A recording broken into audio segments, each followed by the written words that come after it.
It started with silence, not the peaceful kind, but the hollow, humming silence of two people forgetting how to reach each other. Ethan and I had been married for 6 years. He was a paramedic, long shifts, exhausted eyes. Hands that once cupped my cheek now mostly held black coffee or radio controls. Our house wasn't a home anymore. It was a rest stop between emergencies. I used to wait up for him, cook meals, try to talk. But eventually, I stopped. The silence grew louder. And somewhere along the way, I began to confuse loneliness with injustice. Like I deserved more. Like I was owed something beautiful and alive. That's when Caleb messaged. We hadn't spoken in years. Just a friendly hey, ran into your brother. How are you? On social media. But my reply came too fast. I didn't think. I wanted the ping of validation. Someone asking how I was. He was in town for a few days. A friend from college. We had history, nothing physical. Just a closeness that once flirted with something more. Ethan didn't know much about him. Caleb and I drifted apart after I got serious with Ethan. But now he was asking if I wanted to grab coffee. I said yes. Coffee became lunch. Then lunch turned into drinks. I didn't tell Ethan. What would I even say? Hey, I'm going to meet a man who used to make me feel like the world was magic. No.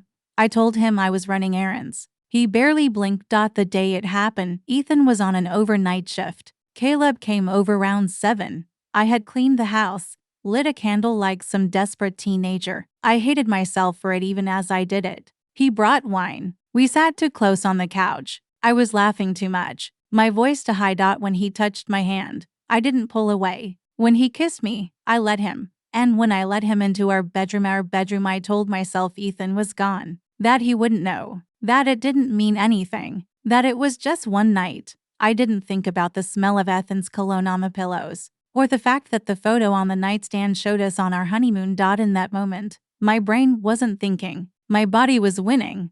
We didn't even make it under the sheets. Just clothes half off, lips crashing. And the blind rush of validation. Caleb whispered something I don't even remember, something stupid and sweet. I was straddling him when I heard the door. Front door. Keys. I froze. Caleb didn't register it at first, but I did. I knew that sound. The jingle of Ethan's keys. The heavy tread of his boots on the hallway floor. I scrambled off Caleb, heart hammering so loud I couldn't hear anything else. Then the bedroom door creaked open, and Ethan was standing there. Still in his uniform, eyes wide, face pale. He didn't say a word, just looked at me, looked at Caleb, looked at the clothes, the wine glass, the candle flickering on the dresser.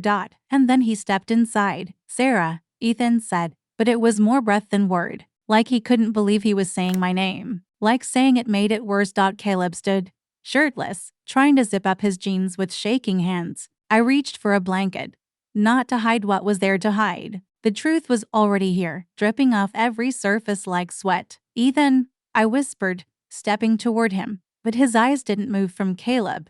His jaw clenched. His chest rose and fell in slow, deliberate rhythm, like he was counting backward from 10 but getting stuck somewhere around 6. He turned his head slightly toward the dresser. My heart stopped. The gun safe. No, I said, louder now. Ethan, please. But he was already moving, calm, mechanical, like he was still on a call, like this was protocol. He knelt, opened the drawer, keyed in the code. The soft click of the lock was louder than any scream. Caleb backed up, hands half raised. Hey, man, I didn't know, she said. Ethan pulled the gun out, not waving it, not yelling, just holding it. Steady, low, cold. Get out, he said, voice like gravel.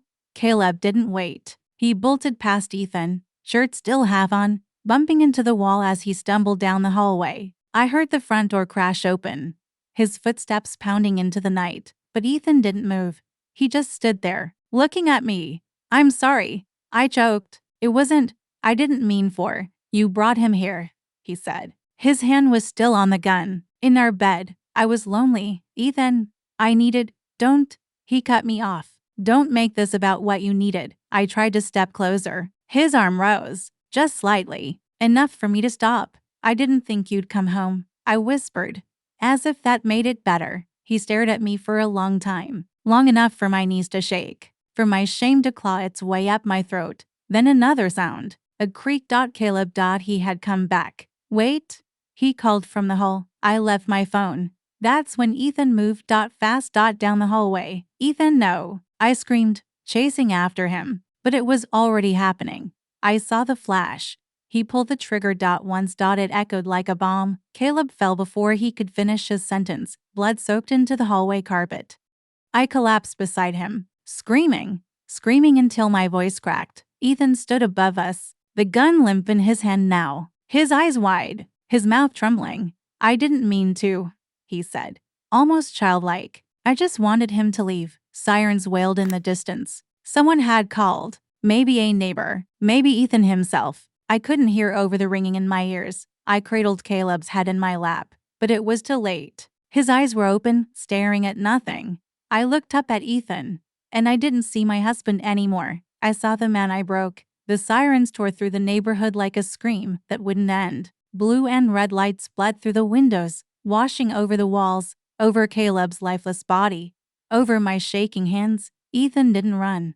He didn't try to hide the gun or make excuses. He stood there, back against the wall, the weapon now resting on the floor. His hands were raised when the cops came in, shouting commands I couldn't process. I didn't move. I couldn't. A female officer knelt beside me, gently pulling me away from Caleb. Mom, you need to come with me. I can't leave him, I whispered, not even sure who I meant. Caleb. Ethan. They pulled me to my feet anyway. I watched them cuff Ethan, watched his eyes flick toward me. Just once. That was all. One look. He didn't say a word, but in that single look, I saw everything: rage, hurt, devastation, and worst of all, a kind of mourning. As if the man who'd loved me had died before Caleb ever hit the ground. They questioned me at the station for hours. I told the truth about the affair, about Caleb, about Ethan's rival and the gun. I didn't cry in front of them. I saved that for when I was alone in the waiting room, sitting on a hard plastic chair, the smell of disinfectant and cold metal making me sick. My sister picked me up just before dawn. She didn't ask questions, just drove me home to her home. I couldn't face mine. Not the blood, not the silence, not the bed. The news broke that morning. Local paramedic arrested in shooting over suspected affair. Caleb's face on every channel. Then Ethan's mugshot. Then mine, caught mid-tear on a sidewalk. They called me the other woman. They didn't care that I was his wife. In every story, I was the villain. Ethan was charged with manslaughter. The prosecutors said it wasn't premeditated, but the fact that he went for the gun made it criminal. And me, I wasn't charged. Not legally, but every message, every glare, every whisper in the grocery store was a sentence. I wrote Ethan a letter 2 days later. I didn't defend myself. I just told him I was sorry. I told him I knew I broke something sacred, something that would never be whole again. He never wrote back. He doesn't owe me that. Caleb's funeral was closed casket. I didn't go. His sister sent me a text that said, "Don't even think about showing your face." So I didn't. I stayed in my sister's guest room, staring at the ceiling, thinking about all the seconds I could have said no, but I did in single quotes. And now everything's gone. The husband who loved me, the man I betrayed him with. My home. My name. Myself. There are no more excuses left. No more shifting blame.